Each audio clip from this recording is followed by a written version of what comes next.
अभी तक रामचंद्र जी के ठेकेदार बने हुए लोगों से मैं ये कहना चाहता हूँ कि ध्यान रखना, इस बार जो पार्टी भगवान राम की बात कर रही है ना, वो पार्टी ऐसी नहीं है कि मुंह में राम रखती है और बगल में छुरी रख के चलती हो आप। इस पार्टी के मुंह में भी राम है और दिल में भी राम है और बगल में संविधान है।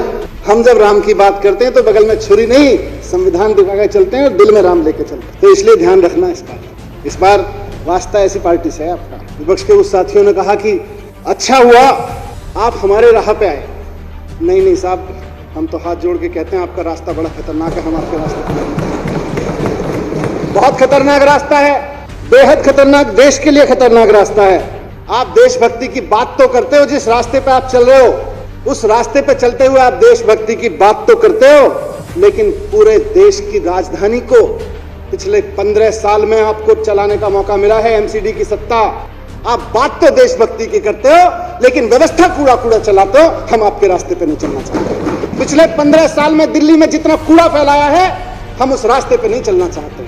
हमको दिल्ली की जनता ने जिस काम को करने के मौका लिया है, हम उसमें ईमानदारी से काम करना चाहते हैं और कुछ करके दिखाना चाहते हैं। ये हमारी देशभक्ति, हम कूड़ा फैलाने की देशभक्ति नहीं चलाते। ये बात तो देशभक्ति की करते हैं, लेकिन पिछले 15 साल में दिल्ली नगर निगम में एक भी नगर निगम का ऐसा स्कूल नहीं है, एक भी, जिसके बारे में ये दावे से कह सके कि हमारे नगर निगम के फलाने स्कूल में 5वीं क्लास में पढ़ने वाला बच्चा दूसरी क्लास की भी टेक्स्ट बुक ठीक से पढ़ सकता है। यह इनकी देशभक्ति है। 5वीं क्लास के बच्चे को 5 साल खा जाते हैं एक बच्चे का, और 5वीं क्लास में जब बच्चा पढ़ने पढ़ते पहुंचता है प्रमोट होके, तो उसको दूसरी क्लास की टेक्स्ट बुक नहीं आती। ये आपका रास्ता है, ये आपको मुबारक हो। हमें ये रास्ता नहीं चाहिए। हमारी देशभक्ति ऐसी नहीं, हम बिल्कुल ऐसी देशभक्ति नहीं करना चाहते हैं अध्यक्ष महोदय। हमारी देशभक्ति तो बच्चों को क्वालिटी एजुकेशन देने की देशभक्ति, हमारी देशभक्ति तो इस बात की देशभक्ति है। हम तो उस रास्ते पे चलना चाहते हैं जिसमें देश के एक एक बच्चे को क्वालिटी एजुकेशन मिले। सारे नेता अपने बच्चों को प्राइवेट स्कूल में पढ़ा लेते हैं, गरीब बच्चे को नगर निगम में पढ़ाते हैं और कहते हैं इनका क्या, ये तो पढ़ जाएंगे तो सवाल पूछने लगेंगे। मुख्यमंत्री जी ने कहा इनका रास्ता ये, हम इस रास्ते पर नहीं चलेंगे अध्यक्ष महोदय। आप सिर्फ बात करते हो। उस भारत माता का एक बेटा, जिसके भारत माता की जय आप कह के कहते हो कि हम देशभक्त हैं, जोर से जब भारत माता की जय का नारा लगा के आप कहते हो हम देशभक्त हो गए हैं, उस भारत माता का बेटा किसान अगर आपसे दिल्ली की सत्ता में कुछ कहने आता है तो आप उसको दिल्ली की सत्ता में पहुंचने से पहले बॉर्डर पे कीलें ठुकवा देते हो उसके रास्ते में और कहते हो हम देशभक्त हैं। आप किसानों का रास्ता रोकने के लिए नुकीली ऐसी कीलें खड़ा कर उसके फोटो खिंचवा के दहशत फैलाते हो। ऐसे लगता है जैसे किसान मिलने नहीं आ रहा है, दुश्मन देश चढ़ाई करने आ रहा है।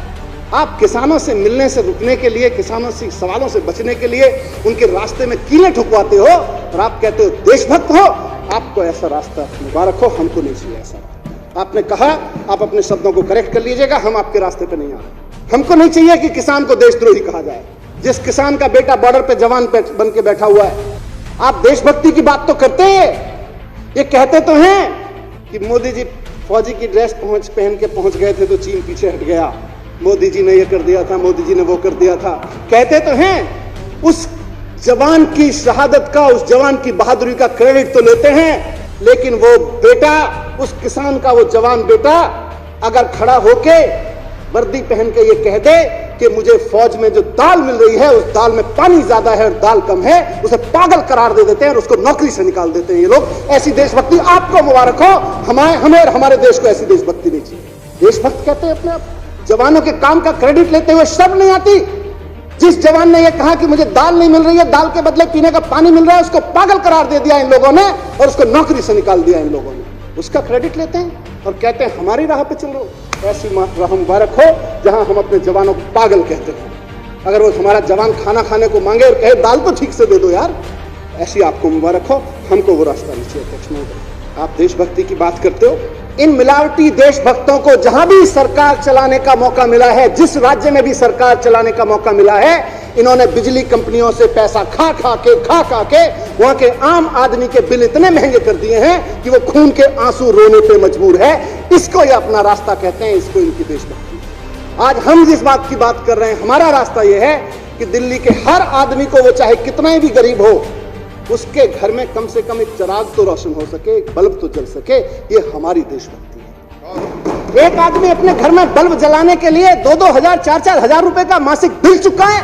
ये आपका रास्ता है, आपको मुबारक हो। हमको नहीं चाहिए रास्ता, हम नहीं चलेंगे इस रास्ते। हमें हमें तो खुशी है। अरे आप भी देशभक्ति करो, हम भी देशभक्ति की बात करें। कांग्रेस वहां वेत्ता में बैठी है, बंगाल में जो पार्टी बैठी है, सारे देशभक्ति की बात करें, देश का कल्याण होगा। लेकिन कम से कम देशभक्ति की बात तो करो। देशभक्ति का मतलब क्या हुआ उसको तो बात करो। आप नारे जोर से लगाते हो और बगल में छुरी रखते हो और अपने आप को देशभक्त कहते हो। हमारे लिए तो अध्यक्ष महोदय दिल्ली की तरक्की ही देशभक्ति है। हमारे लिए तो दिल्ली वाले की तरक्की ही देशभक्ति है। हर दिल्ली वाले की तरक्की हमारे लिए देशभक्ति है। लोग कह रहे हैं कि ये देशभक्तों की पार्टी और इनके नेता देशभक्त अरविंद केजरीवाल जी के होते ये विजन संभव था, वरना तो मुश्किल था। माननीय मुख्यमंत्री अरविंद केजरीवाल जी के विजन में पढ़ना देशभक्ति है और पढ़ाना देशभक्ति है। स्कूल खुलवाना देशभक्ति है, कॉलेज खुलवाना देशभक्ति है, अच्छे सरकारी अस्पताल बनवाना देशभक्ति है, मोहल्ला क्लिनिक बनवाना देशभक्ति है, महिलाओं के लिए मोहल्ला क्लिनिक बनवाना देशभक्ति। अरविंद केजरीवाल जी के मिशन में देश में तिरंगा, दिल्ली में तिरंगा लहराना भी देशभक्ति है और उस तिरंगे के नीचे खड़े हुए एक एक आदमी को मान सम्मान देना भी देशभक्ति है। हर भारतीय को, भारत देश के हर नागरिक को जो तिरंगे के साए में खड़ा है उसको बराबर का मान सम्मान देना हमारे लिए देशभक्ति, और तिरंगा फहराना भी हमारे लिए देशभक्ति है। किसी को छोटा बड़ा समझना हमारे लिए देशभक्ति नहीं है, सबको बराबर समझना हमारे लिए देशभक्ति है। सबको अच्छा बिजली पानी मिले, सबसे सस्ता बिजली पानी मिले, ये हमारे लिए देशभक्ति है। बुजुर्गों को तीर्थ यात्रा पे लेके जाएं, ये भी हमारे लिए देशभक्ति है। हम अपने बच्चों को खूब पढ़ाएं, महिलाओं के स्वास्थ्य का सबका ध्यान रखें और दिल्ली की सड़कों को साफ रखें, ये भी हमारे लिए देशभक्ति है। हमारे लिए दिल्ली का व्यापारी फले फूले, ये भी देशभक्ति है। दिल्ली के युवाओं को रोजगार मिले, ये भी हमारे लिए देशभक्ति है। हमारे लिए ये भी देशभक्ति है कि हमारे कलाकारों को सम्मान मिले। मुख्यमंत्री जी कहते हैं बार बार कि जिनको कुदरत से कम मिला हो उनको कानून ज्यादा दे दे, ये भी हमारे लिए देशभक्ति है।